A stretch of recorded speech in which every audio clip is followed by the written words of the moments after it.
Now, the human genetic code is comprised of 64 possible code variations. It is these 64 variations that represent the limit or the wall of our perception for Western science. And this 64 code variations that I explained is to the Western science a complete mystery. There is nothing beyond it, because the present perception of humanity and science cannot go beyond the 64 coded wall. It's like 64 bricks to this particular wall that they cannot see beyond. The mystery is that there are 64 possibilities, but only 20 light code antenna keys turned on and are in working order. So, if we know that there are only 20 possible variations within the chemical codes for aminos, and there are 64 possible code variations, it means that 44 code variations that would then link us up to a higher reality within ourselves are missing. Now, here's this man coming along to say that in the southern regions of Africa, below the equator, right now, at this point, there are evidences of people that are supposed to be primitive. Primitive meaning first, but to them, primitive meaning idiotic and savage. But not understanding that these people hold on to the primary code keys that humanity had when they first fell out of spirit. If they found 9, understand that there are 3 that's only missing from them, and 6 missing from them. Because the first stages of being able to climb out of the present perceptual paradigm is to link up to the 12 DNA series. He only got to 9. And we're going to explain what that means. So here we have a problem with the amino sequence. Let's just use one amino acid, the amino acid leucine. L-E-U-C-I-N-E. Now, the amino acid leucine reveals something very deeply in us. I mean, it shows something that they have found out in us. And it shows something that we as metaphysicians have been trying to tell people for a long time, the occultists, the shamans have been telling people, we are locked down. We can't see beyond the present perception because we have refused to release it.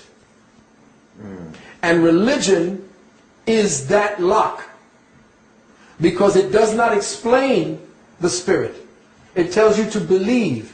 But when you believe, it means that you have surrendered your critical thinking and your reasoning mind to accept something based upon what somebody else has said, not first-hand experience. Here's the problem. This society, Western society, is not based in first-hand experiences.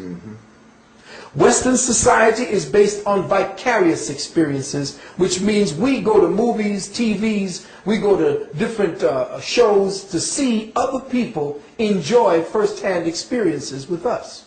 That's true. So a second-hand experience does not allow for certain parts of our bodies to develop. It does not allow for certain consciousness, cellular consciousness to be awakened. Because when you take away first-hand experience, you take away the soul's ability to interface with the moment on an organic level, and thus traps the spirit or the soul in a paradigm always looking for itself, which is a first-hand experience with itself. So now you have a creature who is living completely by vicarious experiences. Okay, go to church, come to the preacher will strike up the band's music tells you sing these songs trigger a vicarious experience in you. You now, based on the programming, are told that Jesus is doing that to you, but you're doing it to yourself. Correct. And you've accepted the programming that somebody is doing this for you. I'm feeling Jesus because why? The preacher says that that feeling that you're feeling while you're in this place is Jesus. But you don't understand that he is using your own spirituality, your own inheritance of the Spirit. That's correct. And spending your inheritance by keeping you high on ignorance.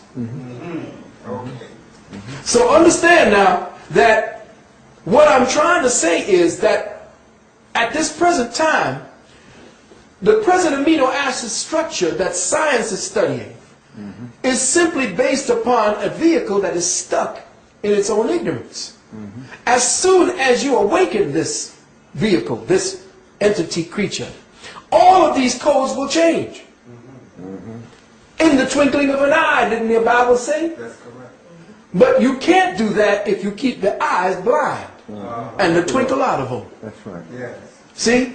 And the knowledge of oneself puts the twinkle back into one's eyes.